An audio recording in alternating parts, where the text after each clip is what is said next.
All right, guys. Well, this is RTW's Wild History Ride. I'm Thomas.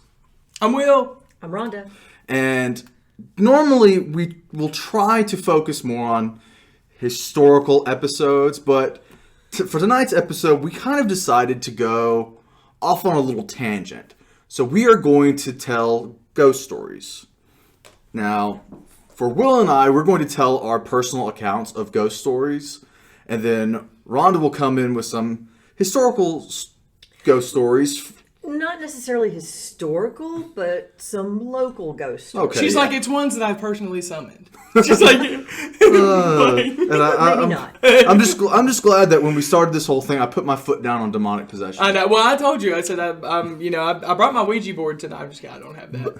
But all right, so I'm going to go first, and mine is a very personal story because not only was it really close to home, it was actually in Will's home. It was my home. My home is haunted. I've told you. I was dog sitting for him and his family.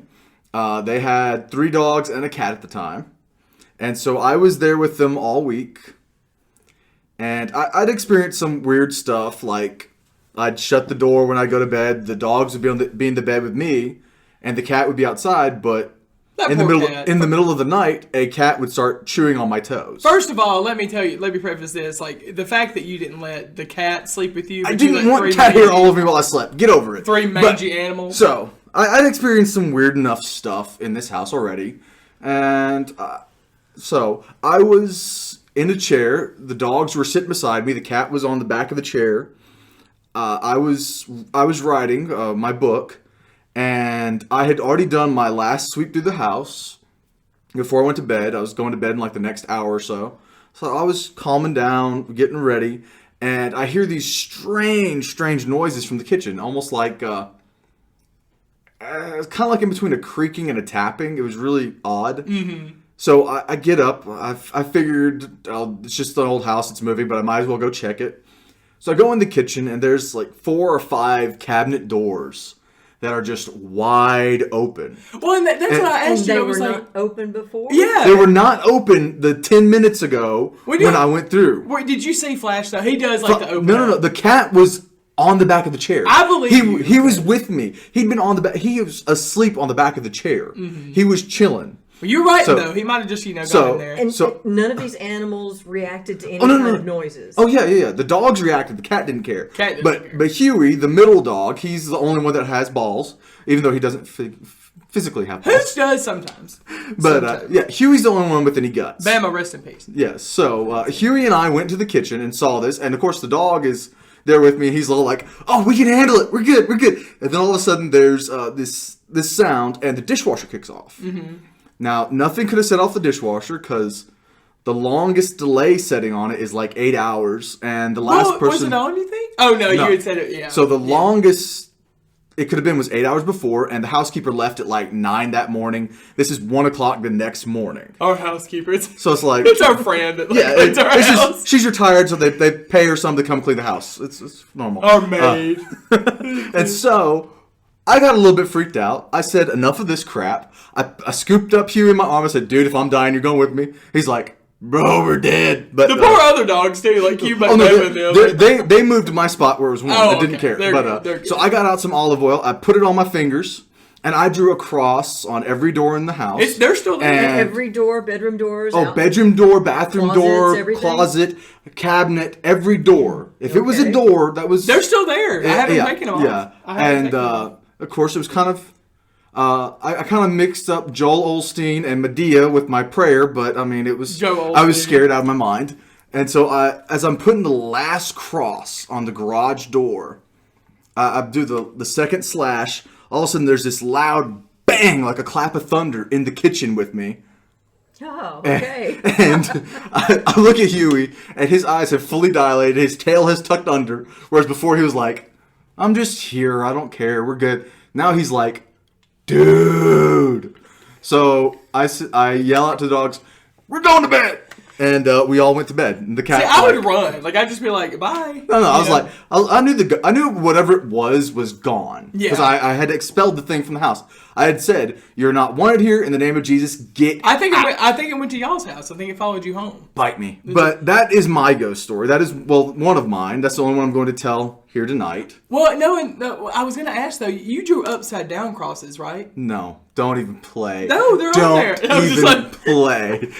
And all of a sudden that demon from. But the now devil we inside. go on to Will's story. Mine's like going to be kind of like a little bit longer because I've had a couple of things. But I really like ghosts. Like, I don't know. Ghosts are one of my things. Like, I used to be scared of them like a long time ago. I'm not scared of them anymore. Yeah, see, when we first really started hanging out, one of my do not cross the lines was ghosts and demons, and especially when it came to movies. Like, you can take me through a haunted house any day of the week. Yeah, haunted house. I'm good. I really don't care. I'm probably the most brave person in the world when it comes through a haunted house.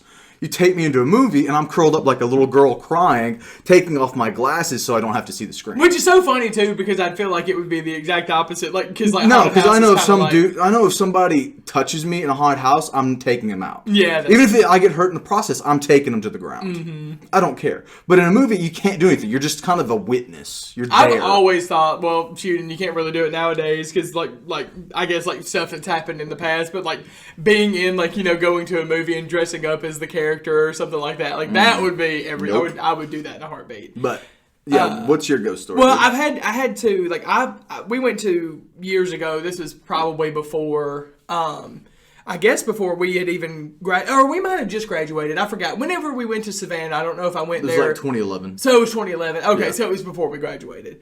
Yeah. So I went there with Mom and Dad, so 10 years ago or whatever. And this is, we had gone. I forgot even the preface of like why we had even gone down there. We went to Savannah because we wanted to see where the movie. Midnight in the Garden. Midnight in the Garden, yeah. yes, which is such a good movie. So we saw the Lady Chablis Club and all that kind of stuff, and we were like, oh well, let's just do all these little things. We went to the graveyard, and saw the statue that was bird holding, girl. the bird girl. Actually, she had been moved and placed in another museum, so we were doing all that stuff during the day. Well, we found this little thing that was it was called the Gribble House, which I've looked it up and I can't really find anything on it. At all, so I don't know if it's like a legitimate thing. I don't know, but they said that it was the site of these triple axe murders way back in the day, and it was now it's covered by a firehouse, or I guess an old firehouse, and so they do at nighttime they do ghost stories and or ghost haunts, and you can use the EVP and all that equipment that you see on Ghost Adventures and stuff. And so I was like, oh, this would be fun. We were all, and Mom even did it. She was like, yeah, this would be fun. Let's just do it.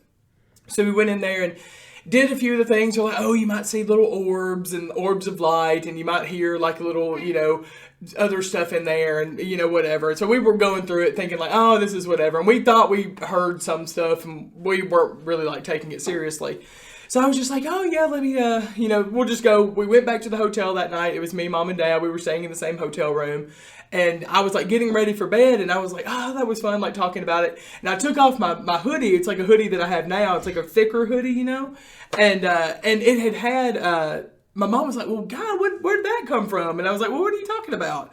And she goes, well, there's a big scratch mark, three, like a scratch mark down your back. It was almost like a cat scratch, like a three-finger thing. It was down the middle of my back, kind of lower, and it was kind of long. And you didn't feel anything? I did not feel a thing. And even if I had done this or something like that, scratched my back, it was I had a hoodie jacket. Yeah. I don't think I could make an actual claw Not mark. that deep. Yeah. And so they were oh, that's crazy, whatever. And then Dad took his off too, and he had the exact same claw mark down his back in the exact same place.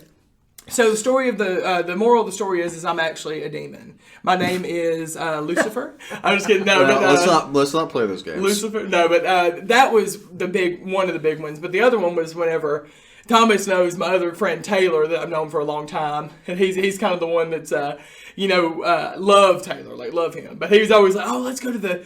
Do you remember the Dead Children's Playground? Yes. So that was an old superstition from around here. Okay, I think I'm talking about that. But it's are you? Just a very quick. But anyway, I love it. Well, so basically, you may be able to join in whenever we talk. Yes, so that'll be, and I'll see if I had any similar experiences. I will chime in for sure. So with that, let's go on to. Oh, I'm talking about my story, Thomas. Well, no. I thought you were.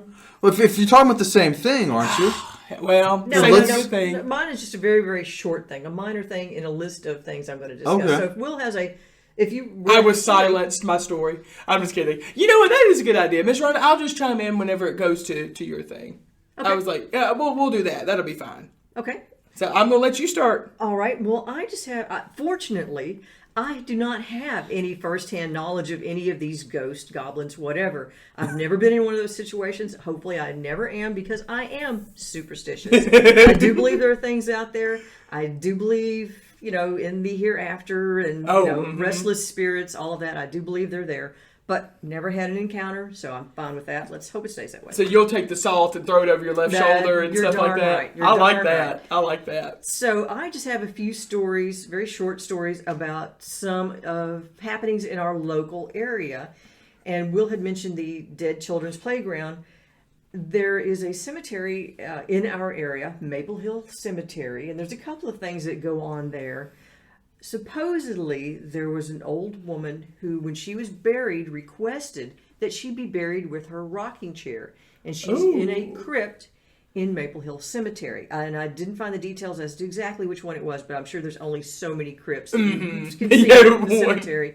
So if you happen to be there at night when it's dark and you walk by this crypt, you can hear the rocking chair rocking. Oh, that'd be Yeah. so lit. Oh, If I that heard that would be me learning how to fly and getting the hell out of there. Oh, that'd be so fun. I don't think I want to partake. Rhonda, let's you guys go. are welcome to No. just Rhonda's head over there going. anytime. You're Uh, going. no, you guys in this. Thomas is staying out of that crap. I didn't ever have any, experience like that in the Dead Children's Playground. Like, it was mostly just a thing that I did. I was an 8th grader, probably, when I went in there. And it was, we were going in there, of course, because Taylor wanted to play the Ouija board. And I was like, I didn't really know anything else. So I was like, oh, well, let's play the Ouija board. I didn't believe in any of that stuff, like, at the time anyway. And so we went there, and it was on Halloween night. It was like the perfect night. course, It was of what else to course. do? And- Genius, absolute genius. well, we're too old to trick or treat. We might as well summon the dead and whatever in the Dead Children's Playground. And so we had heard those things. It's like he had talked about all these other stories. It was like, oh, if you go to this bridge, there will be something that appears behind you, and if you do this, well, the whole story, the superstition that from there was if you leave a candy bar on one of the swing sets and you leave it and the next day it'll be gone or something like that. I'm like, well, it's probably because some poor homeless person probably got the bar and stole it. Like, I don't know. I didn't believe it. So we went there and I was like, I was not expecting anything. Well, we ran into a few other kids that were over there doing the same thing. And they looked like emo goth 2004 punk rockers. Yeah, the ones who were probably carrying around a can of spray paint and called it blood. Yes, and so I was just like, oh, whatever. I said, let's just go in with these fools, and I'm in my jorts and my American Eagle and all this kind of stuff. And so I'm going in there like I was a prep. I was like the exact opposite of what they liked. And so I go in there with them, and we're all just kind of sitting. And this one girl I remember got very quiet. Like, I was just like very, very quiet. And I would look over at her periodically. And I do remember this. Like, I know, I remember thinking it was weird at the time. And I don't really think, she's probably just acting. But she was just standing there and like looking down, like straight down, like not even doing anything. Like, just look, I was like, are you okay? Like, are you cracked out, tweaked out? Like, what are you doing? And so that was one thing. Well, then we're sitting there and it's like 10 p.m. by that time. Wait a minute. So she didn't tell you what was going on? No, well, she was just like catatonic. She wasn't like moving at all. And so I thought she was just acting like, they probably were like, oh, let's scare these other kids and I'm going to act like I'm catatonic and not doing anything. Well, it was like 10 p.m. and I remember we were sitting there, like, it was so quiet, like, as like quiet as anything. And then all of a sudden I hear a kid laugh.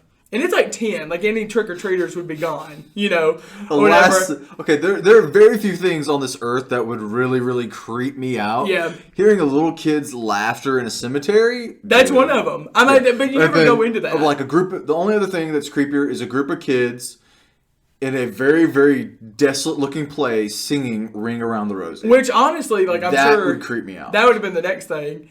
Which, luckily, that didn't happen. But I was just like, I just remember after that's when we kind of left and everything. But that was weird. Like, I was like, God, that's very weird. Like, I don't remember, like, we're far away, too. Like, I don't know really where all the people are, or, like, the houses and stuff, Rhonda. But, like, I feel like we were far enough away from houses that we shouldn't have heard a child laugh. It's been a long time since I've been in the area, and quite frankly, I've never been to the children's playground, which I don't know if it's actually in the cemetery or if it's adjacent to the cemetery. I think it's adjacent, maybe. It could be. Like I didn't go into any details. I didn't pull up a map, so I didn't have that level of preparation for this conversation. But I can't imagine it's actually in the cemetery. But I agree. The houses are not that close. Yes. So I would agree. I don't think you would hear anything. Certainly not a small child At 10 p.m. I was like, that time of night, even if it was Halloween night. I can't imagine that. Gosh, I would never do that now. But yes, that's what I had in my reading had found also, that not only do you hear children laughing at certain times, laughing and playing, but you also see things move on the playground, like swings will Swing start sets. moving. Yes. Oh, you'll hear someone. I assume there's a slide. You'll hear things like the But children that's kind on of the sweet. slide. As long as it's harmless, that's fine. But I don't plan on being there at 10 p.m. or any p.m. I think that's where we're going playground. tonight. No, Ain't happening. have fun with that. What Have fun other with that. stories you got? Well, okay. So we have a local college which has some hauntings. And some of the buildings, and I don't have the actual dates of some of the buildings, but I believe they probably date back to around the turn of the last century. So early 1900s, late 1800s. Yes, early 1900s, late 1800s. So this local college has a couple of ghosts in one of the halls. There was a young singer, and she was performing in front of an audience, and she stepped away from the audience, and she said, "I'll return." And as she stepped into the hall, something happened. There was some sort of accident where she was injured and later died. So she didn't return to her audience. Oh. But No. she haunts that hall as a singer. People can hear her. Oh. She's returning to her audience. No. I love no, that. No, no, no. Yeah, That's sweet, though. No, but I know that's I feel not bad. That's not, That's sweet, but still That's nothing not- I want to play with. Like she yeah, wants it's to not like you, though. frightening, but it is interesting It's that weird. people hear this young woman's voice That is cool. singing in this hall. She's returning to her audience as she promised. I wonder what kind of song she sang. Like if it's like a jazz. Well, I guess it wouldn't have been no really idea. jazz or whatever. Yeah, I'm not sure. But Gosh. people do hear a woman singing. And then also in one of the other halls, there was a young woman who was sneaking out after curfew. And this was back before electricity. She was carrying a candle. Now, her hair caught on fire from the candle, Damn. and she burned to death in the fire or died as a result of the fire. Jesus And Christ. witnesses say that lights turn off and on by themselves in that hall, and they hear footsteps, someone running up and down the hall, and they see this phantom of this young woman with the candle. Say, girl, don't be mad at me because you Okay. dumb. I am so glad that I only had one class in that school that was physically there, and that was in one of their new buildings. I so, thought you were going to like- say, I'm so glad I don't have hair.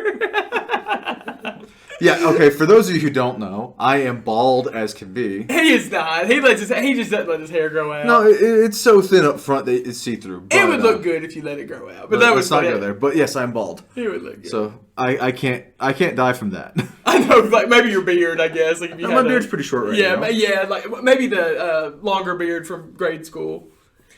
All right, well, I have just one more local haunting, and in this area we do have quite a few ghosts, but I just picked a few just to present. And we have a local courthouse, which also, again, is an older courthouse, turn of the last century, early 1900s. And apparently there was an inmate there being held. They had cells within the courthouse when someone's trial was coming up. The inmate was being held in the cell prior to the trial. And apparently this inmate, I don't know if it was a murder charge or what, but apparently he was terrified of going to court. I guess he thought they would hang him. And so he hung himself in the cell prior to the trial. And people even, obviously even today, people say when you're in that area of where that cell was, because the courthouse has been remodeled, you can feel this presence, and it's an intense presence of sadness. So no sounds, Thomas, or anything like that, and no one's seeing anything, but just this feeling. The feeling of intense just pure sadness. See, that to me is like I can really get behind that to Yeah. me is scarier than any of the other things. Yeah, Like, if you having just take on a influence feeling over your emotions. Yeah, if you're like, man, like, why am I so sad all of a sudden? Well, we do have enough time for one more story. I wasn't going to tell it, but Is this going to creep me out? I hope so. this is my story. I hope so. This is my second story. Okay, now a very quick background on this. I was very, very young when this happened. I couldn't have been 6 years old, and I had a friend. Him and his dad took me somewhere. I was so young that I don't remember all the details of it. It was some historical thing because they were both extreme history nerds. Yeah. So probably like a state park or some historical site. It was some historical something. I just don't know Those anything about historical it. sites, oh gosh. Now, there was a trail, and we were told not to get off the trail because there was this burned down old cabin. I mean, literally, it was half a wall and the foundation. That was all that was left of this thing. Mm-hmm. And it was so long ago that there wasn't even ash left. I mean, it was just a very, very dark old wall and some foundation, and it apparently burned down. I don't know the details because I was very young and was not paying attention. So I'm sure they told me what happened. I don't remember. I wasn't listening. Either way, my buddy and I did the dumb thing. We got off the trail. We went down to the cabin, and we actually went inside the cabin. That'd be fun. Okay, now where was the parental guidance in all of this? Oh, he told us we could run further down the trail as long as we didn't get off the trail. We went off the trail. Oh, of course. Gosh, of welcome course. to your... Yeah, he was very, very chill. As long as we didn't die, he was fine. But As long as so you we didn't were die. there, and Maimed, we got in there, burned. and our plan was just to step in and step out and get back on the trail because he wasn't that far behind us, and you could see the cabin from the trail. So we got in there, and we'd been in there just a couple of seconds. We were about to walk out when we see this kid staring at us through the window.